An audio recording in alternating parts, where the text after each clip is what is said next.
दो ऐसी फिल्में तैयार हो रही हैं जिनके नाम भर से पूरा देश सांस रोक कर देख रहा है।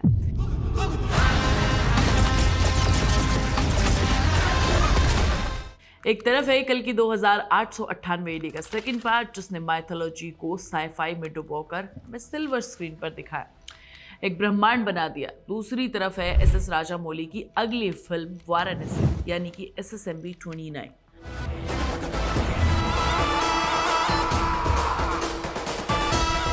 जहां महेश बाबू पहली बार एक ऐसे रूप में उतरने वाले हैं जिसे खुद राजामौली इंडियन फिल्म मेकिंग की सबसे वाइल्ड एडवेंचर फिल्म कह चुके हैं। और सबसे दिलचस्प बात है कि दोनों कहानियों का धागा कहीं न कहीं एक प्राचीन शहर काशी से जुड़ता है। एक तरफ काशी का भविष्य और एक तरफ काशी की जड़ें, उनकी आत्मा, उसका समय, उसका तेज। यही वजह है कि ये मुकाबला सिर्फ दो फिल्मों का नहीं है, बल्कि दो टाइम का है, दो विजन का है, दो मेगा सुपरस्टार्स का है।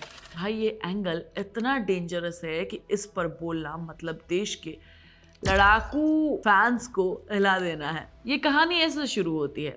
आप सोच के देखिए, एक तरफ प्रभास की कल्कि है जहां काशी एक भविष्य की दुनिया को दिखा रहा है, तकनीक और अंधेरे का मिश्रण है। वहीं दूसरी तरफ राजामौली की वाराणसी है जहां माइथोलॉजी को मिक्स करके हमें दिखाया जा रहा है, अपनी मिट्टी, धर्म, अपने योग, अपने इतिहास को पकड़ती हुई एक फिल्म, भविष्य में झांकती हुई एक फिल्म, अतीत की परतें खोलती हुई फिल्म।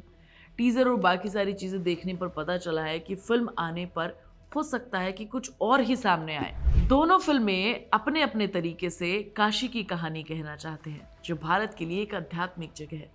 काशी जहां जन्म और मृत्यु एक ही घाट पर चलते हैं, जहां इतिहास ने सबसे बड़े युद्ध और सबसे बड़ी कविताएं और सबसे गहरी बातों को जन्म दिया है। अब कल्पना कीजिए काशी, लेकिन दो डायरेक्शन के कमल से।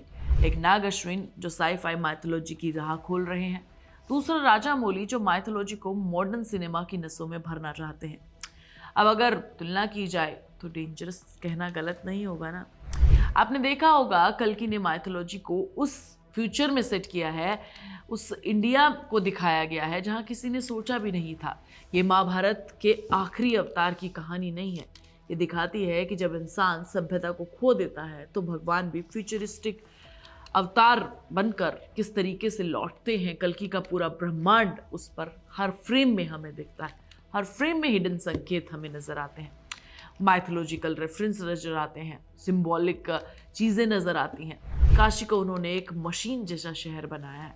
भगवान का नाम लोग लेते तो हैं, लेकिन खुद को अपने हाथों से अपना विनाश के लिए उन्होंने चुना है। ये सब हमें कल्कि में दिखाया जाता है। ये काशी पुराणों वाली नहीं है, ये इंसान के द्वारा करप्ट की गई काशी है, जहाँ धर्म एक वेपन है, होप एक लग्जरी है और भविष्य एक गैम्बल है। इसीलिए कल्कि की काशी से डरती है, लेकिन फैसिनेटिंग तो लगती है। अब बात करते हैं SSMB 29 की वाराणसी की। ये राजामौली हैं, जो भी करेंगे माइथोलॉजी को उसके असली दाव पेच के साथ पेश करेंगे। RRR में जब वो सिर्फ एक गजल सुनाकर और तीर धनुष दिखाकर रामायण की वाइब ला सकते हैं, तो आप सोचिए पूरी फिल्म भी माइथोलॉजी से इंस्पायर्ड होगी तो वो क्या क्या कर सकते हैं। वाराणसी यानी काशी, शिव का शहर, जहां हर कदम पर इतिहास है, हर मोड़ पर कोई श्लोक छुपा हुआ है, जहां इंसान जन्म लेता है, मरता है, पुनर्जन्म होता है। ये काशी टेक्नोलॉजी की वजह से नहीं, फेथ की वजह से ब्रीदिंग सिटी कहलाती है। राजामौली इस बार एक ऐसा प्रोटैगनिस्ट बना रहे हैं जो महेश बाबू को जंगल, पर्वत, काशी, नदी, हर जगह माइथोलॉजी की धड़कन पकड़े महसूस करवाएगा। ये किसी सुपर हीरो की कहानी नहीं होगी, ये उस आदमी की कहानी होगी जिसे शायद किसी डिवाइन पाथ पर चलना है, चाहे वो जानता हो या नहीं। वाराणसी में माइथोलॉजी को फ्यूचर में नहीं धकेला जाएगा, बल्कि जड़ में घुसकर समझा जाएगा। इसीलिए ये कहानी मॉडर्न माइथोलॉजी एडवेंचर कही जा रही है, क्योंकि भाई आज इंडिया माइथोलॉजी को सिर्फ सुनना या पढ़ना नहीं चाहता है, इंडिया माइथोलॉजी को देखना भी चाहता है।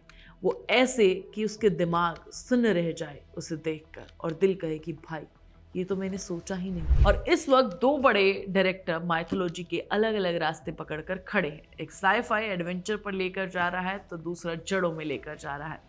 दोनों ने देश की सबसे मैसिव सुपरस्टार प्रभास और महेश बाबू को आमने सामने लाकर खड़ा कर दिया है एक ही शहर में, वाराणसी। जो करोड़ों लोगों की आस्था का केंद्र है।